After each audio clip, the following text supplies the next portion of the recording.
Alright, what's up, everybody? Back with another edition of Everyday Hoops. Hope you guys are having a good one.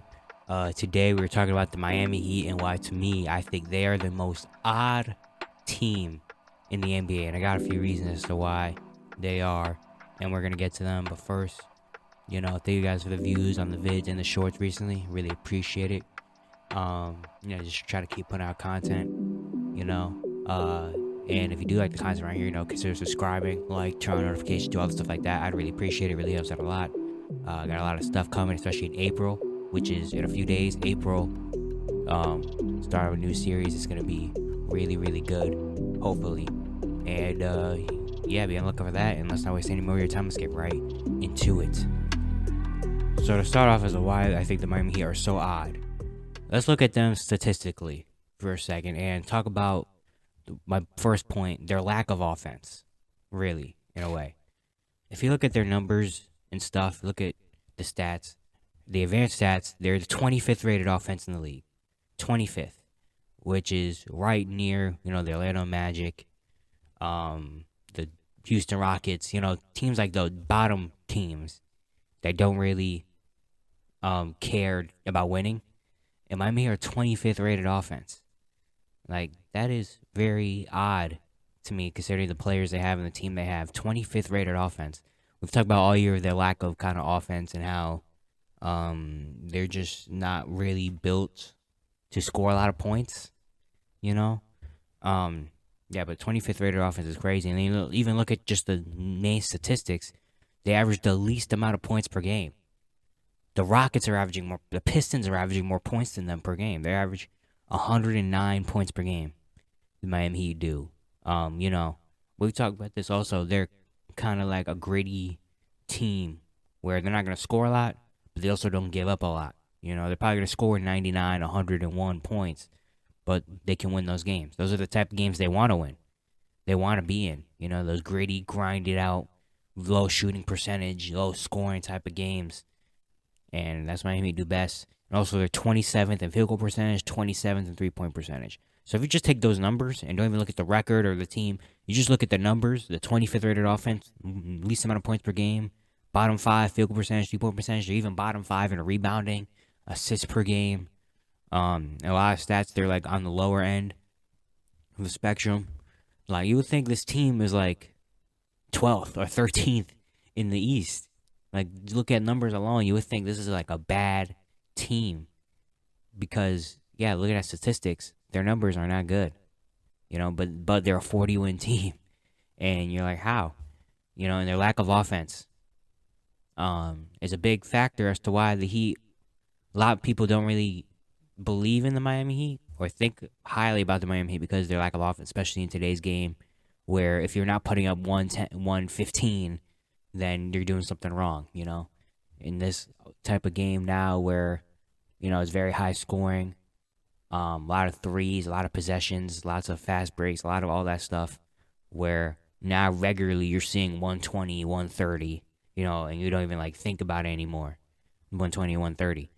But Miami Heat aren't a team that puts up those type of numbers, and their lack of offense is why a lot of people are kind of turned off by them because they don't really score a lot. Their offense isn't really that efficient or that clean, and that also leads into my next point, which is the depth in the roster building of this team.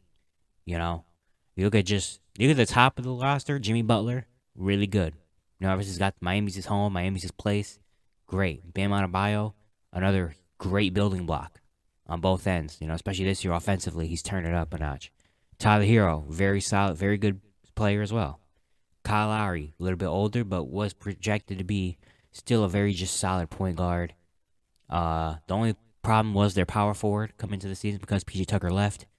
And so Caleb Martin stepped into that role, and Caleb Martin's actually a really solid player. Brings a lot of energy on both ends. And then you look at the rest of this team. You got Max Strus, Gabe Vincent, who popped out of nowhere, undrafted to become actual rotation players. Victor Oladipo, was coming back after he had a pretty solid year last year near the end of the season, and he was supposed to come back and be something solid. Then they signed Kevin Love out of the buyout market, who, even though he's still 34 and taking a step down, he still is very, he still hit threes, which is what the NBA needs. He's still a stretch big that can hit threes. So if you look at this team, you just look at the names and all the stuff on it, like, this team looks like very good. This team looks very good, you know? But then you look at them on the court, and it's very opposite. You know, Jimmy has been great. Bam, great. Tyler Hero, solid. Max Strus had a career year. Then after that, it's like Kyle Lowry is not the same player he used to be. Kyle Lowry was about to be traded by the trade deadline. It's probably going to be traded after this season. He's 36 years old and just doesn't look the same anymore. Injuries really affected him. Victor Oladipo isn't the same Oladipo. We're probably got to come to the fact that he's never going to be that Oladipo ever again. Indiana Oladipo ever again. He's been very up and down this year. Caleb Martin's been solid. Gabe Vincent has missed a lot of games this year. But he probably hasn't had the same. He's had a few games where he's had the same punch, but he doesn't have the same punch. Kevin Love hasn't really done that much. He's shooting 29% from three since he's got to Miami. Duncan Robinson can barely even play anymore. They got Cody Zeller, who's solid. But then the depth of this team is a big problem. The depth of this team, like, after you look at the starting five, the bench, you have, like, okay, Gabe Vincent is solid.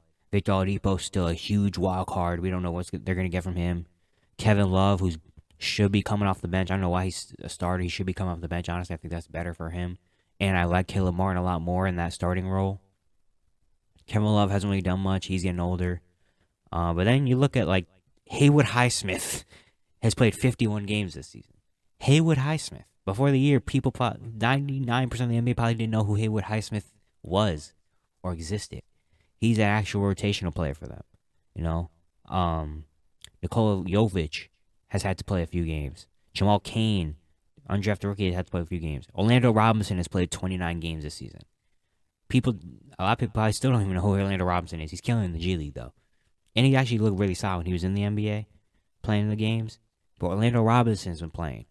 Like, the Miami Heat literally were just... Udonis Haslem has played 6 games this season. Which doesn't sound like a lot for you, but for a 42-year-old Udonis Haslem, 6 games is a lot of games for him. And he even started a game. You know? Like, yeah, Miami Heat, one, you could say they have been injury-riddled a lot of the year. Jimmy Butler's missed a lot of games. Kyle Lowry's missed basically like a little more than half the season. Victor Oladipo's missed most of the year. Duncan Robinson missed a lot of time, but that was because he didn't really play him. So that is also one thing. They have had a lot of injuries. But even still, like, even with a fully healthy roster, the depth of this team, like, still, you can only maybe trust 6 or 7 people. And then after that, it's like, you're a mystery. Like, you can trust the starting lineup is... We can't even trust Kyle Lowry in the starting lineup, so I don't really know. Tyler Hero, Jimmy, Bam, Max Strus, that's 4. Caleb Martin is going to be solid, that's 5. And then after that, it's like, we don't know what we're getting from anybody else. We don't know what we're going to get for Kyle Lowry. We don't know what we're going to get from Oladipo. We don't know what we're going to get for Gabe Vincent, Kevin Love, Duncan Robinson. Cody Zeller might not play a lot of the playoffs. Like, you can really only trust 5 people on this team. Maybe 6 at the most. Like, that shouldn't be something that a playoff team has. You know, a playoff team shouldn't have a dilemma of, like, how many players are going to play in the playoffs. Are going to play... They might literally have to play, like, 6 or 7 players. A 6 or 7 man rotation in the playoffs. Just because they don't have any really depth on this team. You know? And this roster is built very odd, where they're going to need another star. But that's for another video in the offseason. So that's my first 2 points. But then my last point is that even though we say why they're the most odd team, is even though we say all this, we talk about their lack of offense. We talk about their lack of depth. We talk about their weird roster construction. We talk about how they're not a good 3-point shooting team. You know, they don't score a lot of points. We talk about all this, yet, if we put them in a playoff series, right now they are 7th in the Eastern Conference. They're a half game behind the Brooklyn Nets for 6. So, yeah, let's say they keep 7. And they got to go playing against the Hawks. They beat the Hawks. And now they're locked in at 7. And they play the Boston Celtics in the first round. I guarantee you that most of NBA fans and people that watch the NBA and the media and stuff would pick Celtics still to win, but maybe in 5 or 6 games. Like, we talk about all this and everything that I just said about the Miami, about all their issues and stuff. You would think that in the playoff series they're gonna get smoked, right? But you put them out against the Celtics, or even they lose the first playing game, win the second playing game, and get to 8 against the Bucks. Like, the Heat still have a chance to take a game or two off the Bucks. Like, that's how dangerous the team is, because their defense, even though we talk about their lack of scoring and stuff, but the one reason why they're still at 40 wins is because their defense is elite. Bam Adebayo is one of the best defenders in the league. Jimmy can turn it up on defense. Their culture just is built around like grit and grind and defense and stuff. So they're always going to be a very solid, very good defense, which is why they're here. And then the playoffs, we all know about playoff Jimmy Butler.